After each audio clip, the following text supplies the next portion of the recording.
Hello, and welcome to the Accessible Enneagram, an Enneagram podcast for everyone. I'm your co-host, Tori, and my pronouns are they, them, theirs. And I'm your other co-host, Meg, and I use she and they pronouns. We are hoping to make this the most accessible Enneagram podcast out there. We're doing this in a couple different ways. First off, we're making it accessible from a disability standpoint. So we will be having this both video with closed captioning and audio, and we will be making sure that they are accessible vice versa. So if we talk about something that's visual, we'll describe it, and so on and so forth. And then we are also making this accessible from an identity perspective, making sure that we acknowledge that there are differences in how we each experience life from the perspective of power and oppression. So we are trying to be as inclusive as possible, as accessible as possible, and also accessible from an introductory Enneagram level, because we want anyone to be able to listen to this podcast and actually know what the heck we're talking about. Correct. We would like to begin today with talking about a little bit about the Enneagram just as a concept and establishing what it is and what it is not, because like any topic that has permeated the public consciousness, there's a lot of misinformation out there about the Enneagram. And we want to specifically talk about how we're going to be approaching it in this podcast. So we do not particularly care how old the Enneagram is. There's this sort of appeal to ancient wisdom thing that happens when people like something and want it to be meaningful. But the Enneagram doesn't need to have been thousands of years old and invented in Mesopotamia to be helpful to us. So we're going to be focusing on the way it is currently understood, which is a psycho-spiritual tool for growth. It is not prescriptive. It is based not on your behavior, but on your motivations, which means that you are the only person that can truly understand yourself and your own type. Feedback from other people can be helpful in typing and understanding yourself, but because of this fact of motivation versus behavior, just means that you are the only one who can say what your number is. And that's one of our major golden rules of the Enneagram. And we will be focusing on a strengths-based approach to the Enneagram, not on our foibles and flaws, even though we all know we all have those as humans, but we're trying to grow and be better humans. Yeah, the goal to this is for personal growth, better integration with yourself and others, and better relationships with yourself and others. So again, coming from a strengths-based perspective while also acknowledging the struggles. But instead of solely focusing on the struggles and the negatives, we're going to also constantly remind you of the positives because we want that strengths-based perspective. However, we do have to say a couple things. So first off, this is not a substitute for therapy. This is a great tool for self-growth, as we've said, but it does not substitute for talking with a trained professional about your life problems, because that is also very important. It also is not Myers-Briggs. We just wanted to remind everyone that these are two entirely different systems. First off, Myers-Briggs got 16 categories, does not split evenly into 9. So the math doesn't work out. Additionally, the Myers-Briggs is problematic for several other reasons. And so we are just going to completely separate that from the Enneagram. We don't know why it got connected, but it did. So if you have introduced yourself to the Enneagram through that, great. And if not, just leave that behind. And then another great reminder that I personally remind myself of a lot is that 8 out of 9 people on this planet are different than you. 8 out of 9 other people are not going to think the same way that you do, are not going to have the same immediate reactions that you do, and just fundamentally operate differently than you, which is great and fine because diversity is amazing. It's our strength, and it's also frustrating at times. So just keeping in mind that you are 1 out of 9. And then back to the golden rule. The golden rule of the Enneagram is that you are the only person who can type yourself. You can't type anybody else because this is a system that's based on internal motivation, which only we know about ourselves. And if we're looking at other people, all we know is what we observe about their behavior. We don't actually know what goes on inside their heads. So just a reminder with that. And then, this can be a great tool for figuring out where other people might be coming from and why they might be having those reactions. But you don't get to tell anyone who they are. And you don't get to roll your eyes when you say like, oh, they're such a blank. That is not the purpose. Don't do that. And then, just again, keep in mind, strengths-based perspective. This is not a system to, drag other people down. This is a system for you and your personal growth and your better integration with other people. Exactly. So the other golden rule of this podcast is to not use the Enneagram to be a dick. Just don't be a dick. It's so easy to be kind and not be a dick. So just try not to. This is for self-compassion for you and compassion for other people. And if you're not using it that way, then you're doing the Enneagram not really the way that it can be most helpful. I was going to say wrong, but then I had an attack of 9 and backed off on that. But please don't. So we're just going to, we'll make fun of ourselves. We'll be calling each other out. All the numbers are going to get equal treatment on that one. But yeah, just don't be a dick. Don't do it. Meg, shall we begin our introduction to the diagram and what's on there? Sure. Let me pull that up. All right, so as you can see by this wonderful diagram by Ann Geary of the Enneagram approach, we have a circle that is separated into 3 sections. Numbers 2, 3, and 4 are the heart triad. They are represented by the color green, and their core strengths and weakness is attunement and distress. Moving on to the head triad, which is numbers 5, 6, and 7, represented by the color blue. We have the strength of inner knowing and the weakness of anxiety.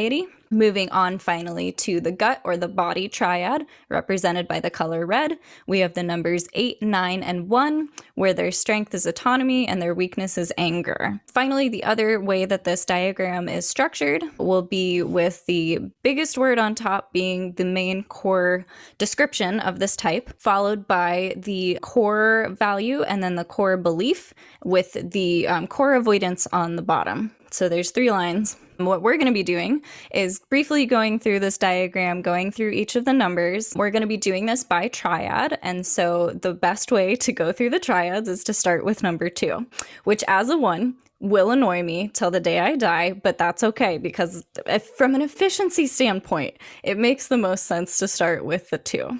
So starting with the 2. 2s are represented by holding. Their fundamental belief is that the world doesn't have enough love, and so thus they must be love. And so because of this, they avoid feeling needy. 2s also do this in a relationship-specific way.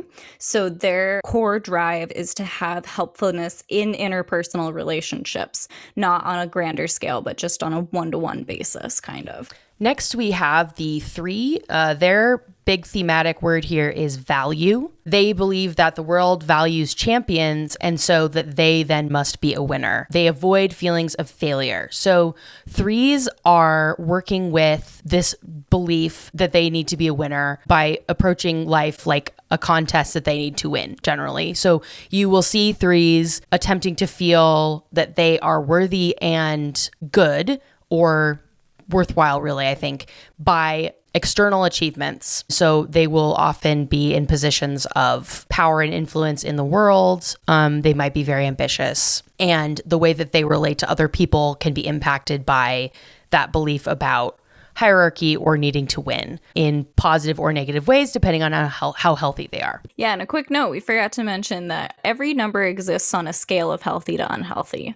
So 2 people who are the same number can be acting entirely differently based on where they are in their personal journey and their level of health, even day to day.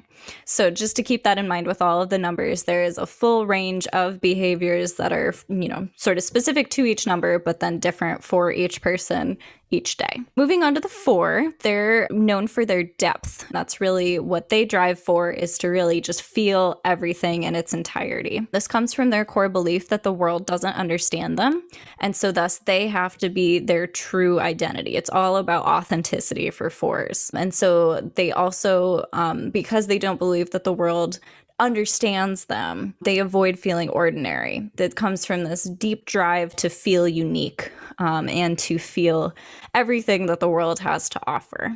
We are now proceeding into the head triad with the 5. Their core drive is for clarity. They believe that the world is overwhelming and therefore they must be all-knowing. They respond to this feeling of overwhelm by trying to gather as much information as possible, and they avoid feelings of intrusion, the idea that they might be compromised, that their resources are finite, and so that they have to protect them. So the anxiety that the head triad is working with manifests in the 5 by this like information gathering and potentially withholding themselves in times of stress.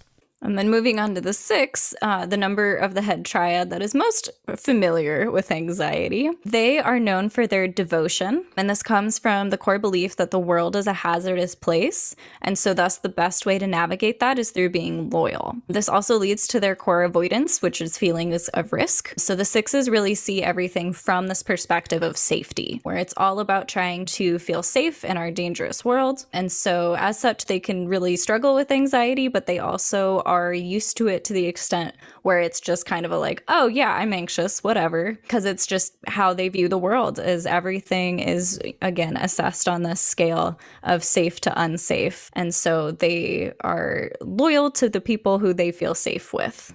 We have now the 7. Their core value is potential, and they believe that the world accepts limitations, and so that they must express potential.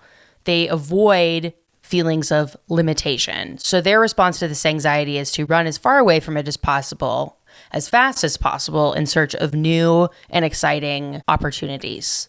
So 7s avoid feeling tied down and feeling confined, and they seek experiences and the feeling of limitlessness that they crave. And moving now on to the gut/body triad, we start with number 8. 8s are all about empowerment. And this comes from the core belief that the world takes advantage of the weak, and so thus they must be strong. And then also because of this, they avoid feelings of vulnerability. And so 8s really have this relationship with the world where they have to be the strong ones. They're sticking up for the underdogs, but they don't want to feel weak ever. So they really push themselves away from feelings of vulnerability, which can impact relationships, as can their drive to be perceived as strong, can also impact their relationships and how they move about in the world. 8s, unfortunately, in lots of the other Enneagram literature, kind of get a bit of a bad rap. And again, that's because they can be more counterculture, again, sticking up for the underdog and sticking up for what they think is right, which doesn't always keep the peace. But 8s are very important, and again, just very much about this perspective of power and needing to feel in power and not feel weak. So then we have the 9, which sounds like the opposite, but really isn't. The 9s are all about unity. This comes from their desire to sort of experience unity in relationship and spiritually. And they believe that the world is chaotic and invasive, and therefore they feel like they must keep the peace. This can pan out in their avoidance of feelings of conflict. So 9s will try and create this sense of peace around them by trying to be harmonious with themselves, the people around them, their relationships. This can be really helpful. They could be great mediators. I should say I'm a 9. We can be great mediators. We are really good at seeing both sides of a situation, but this can also mean that we can be unable or unwilling to acknowledge our own perspective and needs. And it can also mean that we basically lie down on the ground and let people walk all over us until we absolutely can't anymore, which can lead to blow-ups or passive aggressiveness, both of which are not helpful. So like we saw with the other triads, each triad has a number that's like kind of most or least in touch with that core emotion that they struggle with. 9s are probably the least in touch with their anger. And a healthy 9 is more in touch with that anger. And a less healthy 9 is usually more in denial about it. And then from the 1 perspective, last but not least. Not the least. Not the least. No. Our core value is alignment. We want everything to be right. We want it all to be in its proper place and done the proper way. This comes from our core belief that the world is an imperfect place. And the way that we respond to this is feeling that we need to be perfect. And so because of that, our core avoidance is feelings of being wrong. So 1s really, really like to internalize things. That's definitely our relationship with anger, is instead of directing things outward, kind of like the 8 does, the 1 internalizes the need to be perfect. So instead of just saying, the world is imperfect, so I'm going to do what I can to make the world perfect, we say the world isn't perfect, and so I need to be. So this is my job. And so because of that, 1s deeply, deeply hate feeling wrong, which then can lead 1s to have very rigid definitions of what's right and what's wrong. And so healthy 1s are much more able to acknowledge and appreciate the nuance of life and see the world in color and not black and white. So that takes us through this whole diagram. Thank you for playing with us. There are many Enneagram diagrams out there, and we just like this one the best.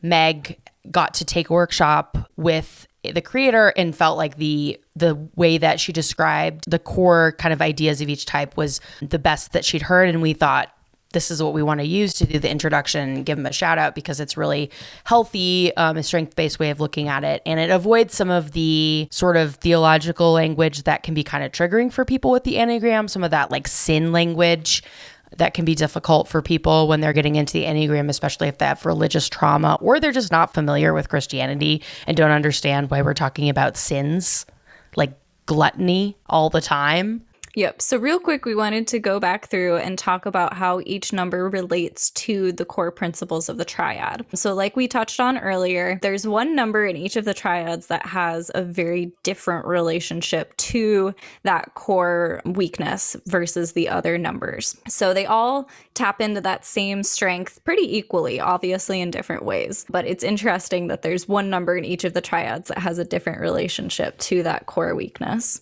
So for the heart triad, we'll start again with twos. The key strength for the heart triad is attunement, is really feeling in tune with their feelings, in tune with other people's feelings. And then the weakness is distress. For twos, they are very much in tune with the feelings of other people. They know what other people need sometimes before that other person knows what they need. They love filling that like host and hostess role. So they're always offering food. They always want to make sure that all your needs are being met. They want to make sure that they are being helpful in that relationship. And so that's how they express attunement. But then they avoid feelings of distress by completely throwing themselves into these relationships, sometimes at their own personal cost. So again, they avoid feeling needy because that is distressing to them because they just want to help everybody else. They want to be needed. They don't want to be needy.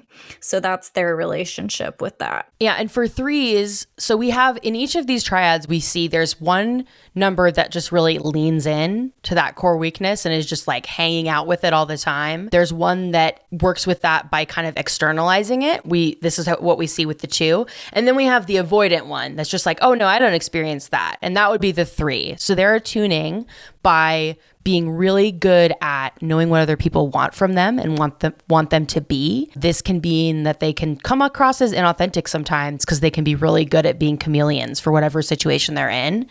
But it also means that they're really perceptive about what social dynamics are and like how to show up in a space that's going to be the most advantageous for them. That level of being strategic can be really helpful, especially if you have other intersecting oppressions that mean that people aren't going to listen to you as easily or take you as seriously. So we definitely don't want to minimize the strength that the threes have in this area. But with the distress, they basically just ignore that it exists.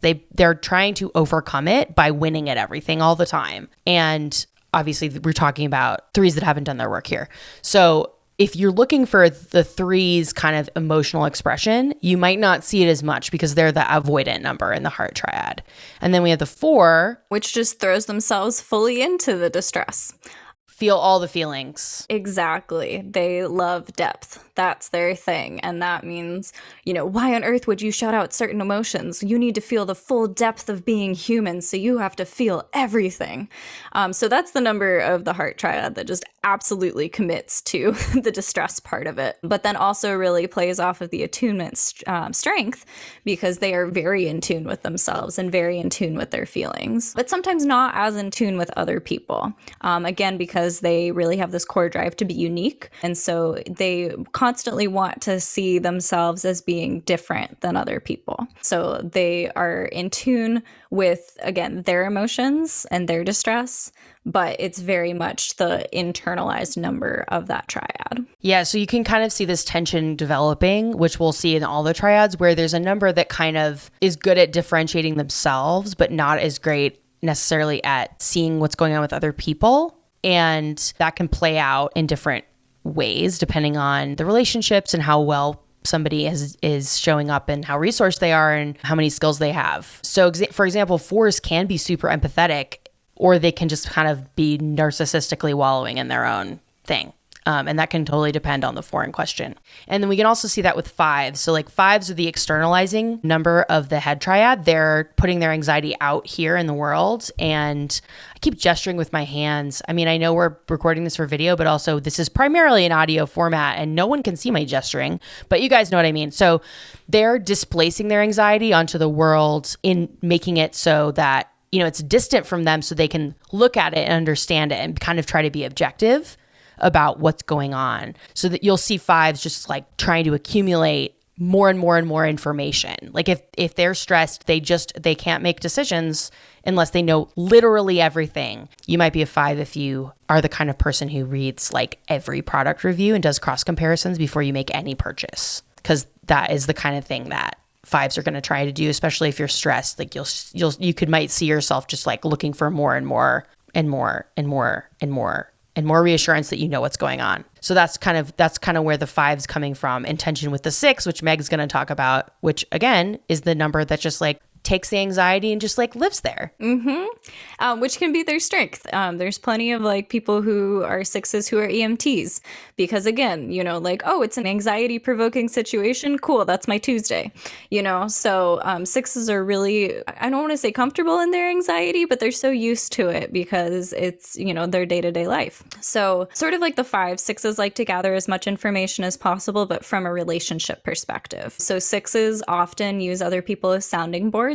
They are also sometimes have hard times making decisions, but instead of reading product reviews, they'll text friends. And so it's very much of wanting to gather other people's opinions. Again, they really value loyalty. And so they trust the opinions of others who they trust and want to make sure that they are making the best and safest decision for them. So they're really in tune with their anxiety. They are a little more disconnected from the strength of inner knowing, whereas 5s are very much, like research-based and very knowledge-driven. 6s are a little more detached from that because they live more in the anxiety zone, and so they're a little more personally detached from inner knowing. So they don't necessarily know themselves well, but they certainly know their situation in the world around them and their circumstances well. Yeah, if you want to know kind of what is going on in a situation, do a risk-benefit analysis, especially if it involves interpersonal dynamics.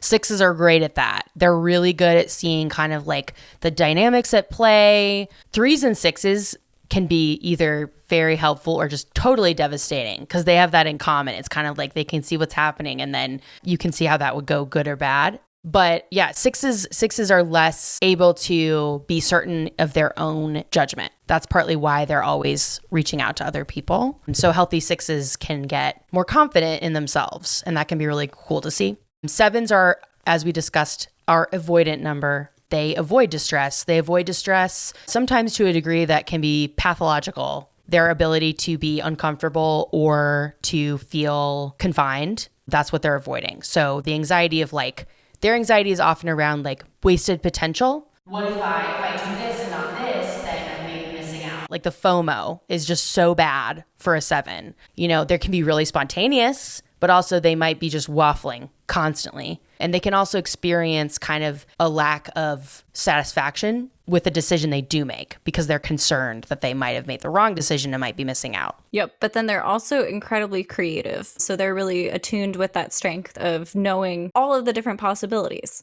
So that is a real strength of the 7, is being able to imagine, limitless possibilities. That's constantly what they're thinking of. Yeah, they're not as concerned by, unlike a 6 or a 5 who might be really thinking through like all the things that could go wrong. 7s might notice those things, but they are more concerned with what could go right and like the possibilities of choices or situations. And they're often kind of more willing to shrug off societal norms if it means that something cool could happen, which is very awesome and can result in like a lot of really great innovation happening for 7s and people around them. And then moving on into the gut/body triad, the 8s have a very open relationship with their anger. Certainly, they are the most comfortable with that of the 3 numbers. 8s use that as part of their power. They get angry when people are mistreated. They get angry when they see the weak being taken advantage of, and they show that anger. they say, no, this isn't right. And that makes them angry, and they show that anger. So of the three of the gut triad, they are certainly the most comfortable in that anger. And then they also are very autonomous. I think I would argue that they are also the most autonomous number of the three because they are very much firm in their convictions. They can be stubborn at times because they are so confident in their own beliefs. But again, they really value autonomy and being an individual and feeling empowered on an individual basis, making sure that they feel strong while they protect the weak. So yeah, they're most in tune with both of those. Yeah. Eights can be amazing advocates for other people. You know, if they have some more resources or skills to like know how to not piss everyone off just immediately, they can be super effective. And, you know, I think this is one of those things we'll get to more in the podcast where cultural dynamics can really affect how each number experiences the world. Like eights can often really struggle in our culture because depending on your identities, anger isn't super appropriate. Like an eight who is a person of color or who is a woman might just experience this in a really different way than an eight who is a cisgender white man because of the way that anger is seen culturally and like whether it's scary or inappropriate or not to express. So if you're an eight or you have an eight in your life, I would just be especially cautious about the kind of assumptions you're bringing to the table because one of my best friends is an eight and she just has felt an enormous amount of shame around being an eight because of the way that is seen by the culture. And that sucks. And I'm especially calling out my nines here because we are probably the least connected to our anger out of the entire body triad. We are the sort of the running away, the running away number in terms of that dynamic. And we're probably also the least connected with the autonomy that we're working on. So unhealthy nines are passive and can come across as just like totally disconnected from things that are important. Or, you know, like an unhealthy nine might often be heard saying like, why are you making such a big deal out of this? They're confusing their own desire to be chill with whether something is actually a big deal.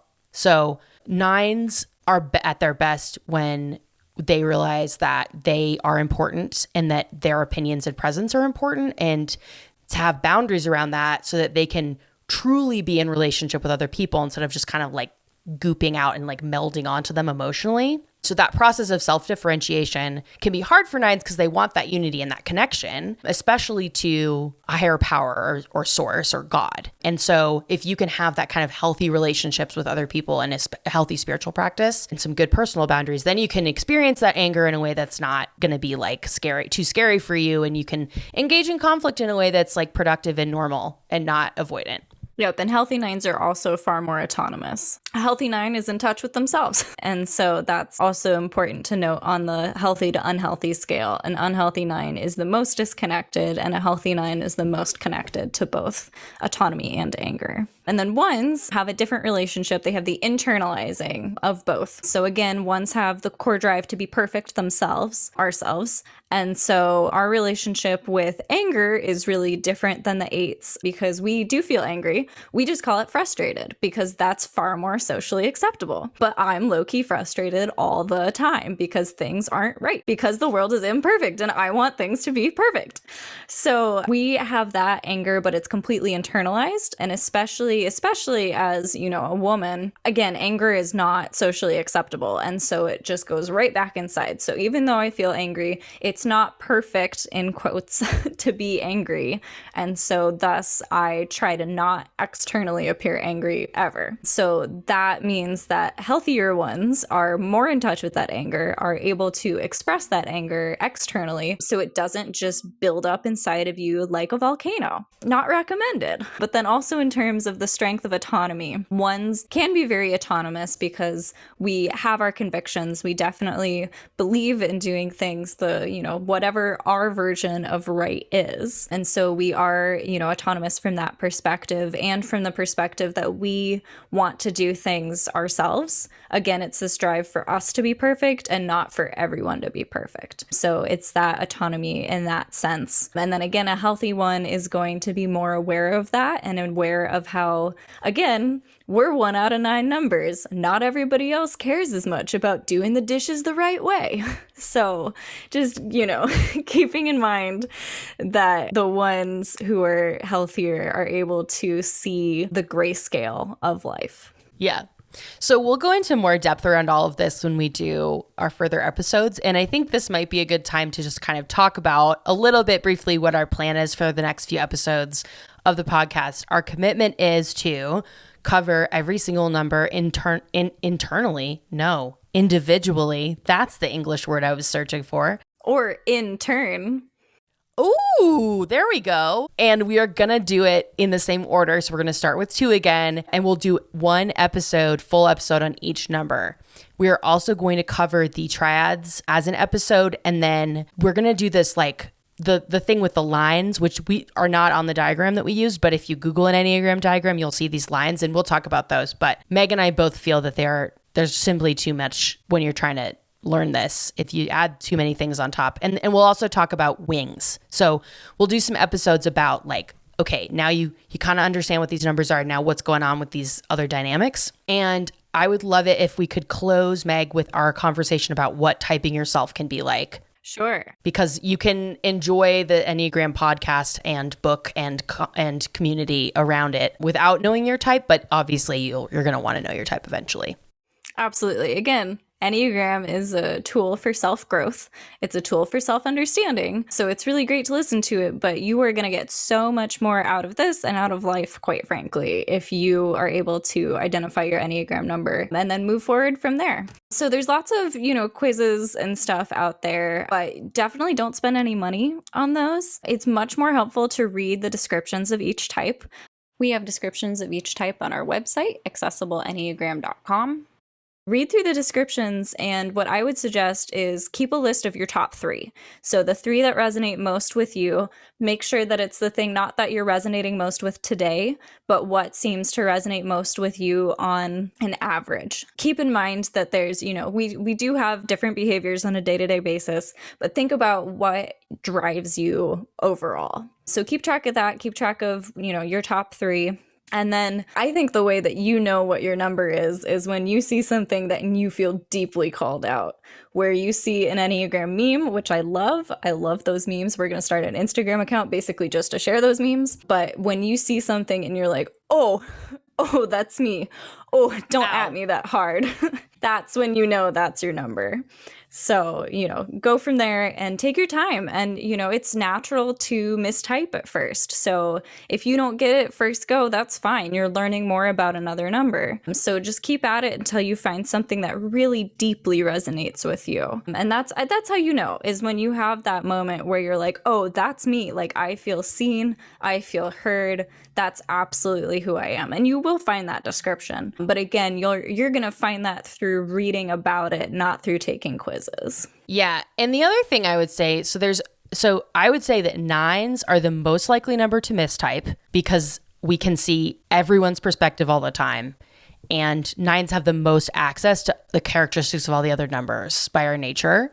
So if you're the kind of person that's taken a lot of quizzes and you constantly get different numbers, I would just kind of keep that 9 in the back of your head because that is a possibility. And the other thing I would say is if you know the Enneagram numbers of people in your family, just keep that in mind too, because you can respond really strongly to things and it isn't about you. Like, for example, in my family, just one example, my mom is a 4.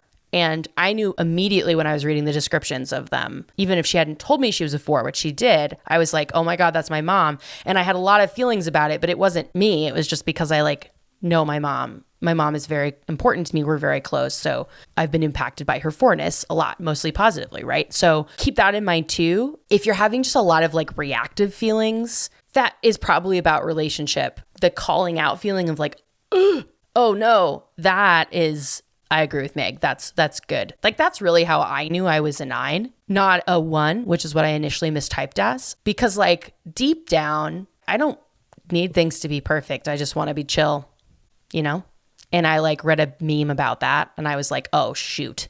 So that's it. There it is. And so that's the other thing, Meg and I both mistyped initially. Meg mistyped as a 2 and I mistyped as 1. And then she ended up actually being a 1 with a 2 wing and I'm a 9. So like think about the numbers on either side of you of what you might be thinking, just kind of keep aware of that. When we get to the wings episode, you'll see the wings can to a greater or lesser degree really influence how your number shows up and whether you might mistype, and just approach it as a mindfulness practice. If you're somebody who doesn't pay a lot of attention to yourself and what you're thinking, how you're going about things, you probably aren't listening to this podcast. So if you're listening to this podcast, you're probably the kind of person who loves taking personality tests, or at least has like a sense that they want to understand themselves better. And so just paying attention, part of the Enneagram work is just paying attention to how you do and what's going on with that. And by doing that, that's how you type yourself. You don't need to buy a book. You don't need to pay to take a quiz to have someone tell you, like, you